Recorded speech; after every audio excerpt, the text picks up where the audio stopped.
Hi guys, இன்னைக்கு ஜெஷ்வி angel டேரக்டர்லேருந்து angel guidance என்னென்னா 1313 இந்த நம்பரை கமெண்ட் பண்ணுங்கள். ஏஞ்சல் உங்களுக்கு என்ன சொல்ல வராங்க நீங்கள் தெரிஞ்சுக்கலாம். நீங்கள் வாழ்க்கையில் ரொம்ப பாடங்கள் கற்றுருப்பீங்க. எப்படின்னா உங்களுடைய வாழ்க்கை ரிலேட்டிவாக ரொம்ப பிரச்சனைலாம் ஃபேஸ் பண்ணியிருப்பீங்க. உங்கள் கூட இருக்கிற ஒரு ஃப்ரெண்ட்ஸ் ஒரு மாதிரி உங்களுக்கு ஒரு லெசனுக்கு கொடுத்துருப்பாங்க.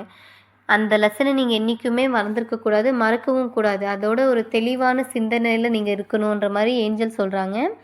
அதே மாதிரி நீங்கள் உங்கள் வாழ்க்கையில் கற்றுக்கின பாடத்தை என்றைக்குமே மறக்காதீங்க. அது உங்களுடைய வாழ்க்கையை விழிப்புணர்ச்சியாகவும் பிரைட்ஃபுல்லாகவும் வைக்கும்.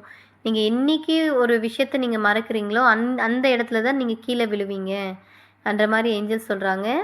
உங்களுடைய வாழ்க்கைக்கு தேவையான எல்லா வித பிரச்சனைக்குமே எந்த மாதிரி ஒரு சொல்யூஷன் வேணும்னாலும் நீங்கள் ஏஞ்சலை கேட்கலாம். கண்டிப்பாக உங்களுக்கு ஏஞ்சல் ஒரு எப்படி சொல்கிறதுன்னு ஒரு கைட்ஃபுல்லாக இருந்து உங்களை ப்ரொடெக்ட் பண்ணிகிட்டே இருப்பாங்க. அதே மாதிரி உங்ககிட்ட ஒருத்தர் பிரச்சனைன்னு வந்தால் நீங்கள் ஒரு நல்ல சஜஷன் கொடுக்குற அளவுக்கு தெளிவாக இருக்கணுன்ற மாதிரி ஏஞ்சல் சொல்கிறாங்க. நீங்கள் எடுத்துக்கின லெசனையும் சரி, நீங்கள் கொடுக்குற ஒருத்தருக்கு ஒரு கஷ்டத்தில் இருக்கிறவங்களுக்கு ஒரு சஜஷன் சொல்லும்போதும் சரி, ஒரு தெளிவாக இருக்கணும். ஃபர்ஸ்ட் ஆஃப் ஆல் நீங்கள் தெளிவாக இருங்க. நீங்கள் கற்றுக்கின பாடத்தை மறக்காதீங்க. அதே மாதிரி உங்கள் கூட யாருன்னா ஒருத்தர் கஷ்டம்னு வந்தால் அவங்களுக்கு ஒரு தெளிவான லெசன் கொடுங்கன்ற மாதிரி ஏஞ்சல் சொல்கிறாங்க. இந்த நம்பருக்கு கொடுத்த மெசேஜ் உங்களுக்கு பிடிச்சிருக்குன்னா ரெகுலராக என்னோடய ஐடியா ஃபாலோ பண்ணுங்கள், லைக் பண்ணுங்கள், கமெண்ட் பண்ணுங்கள் ஃப்ரெண்ட். ஓகே, டேக் கேர், பாய்.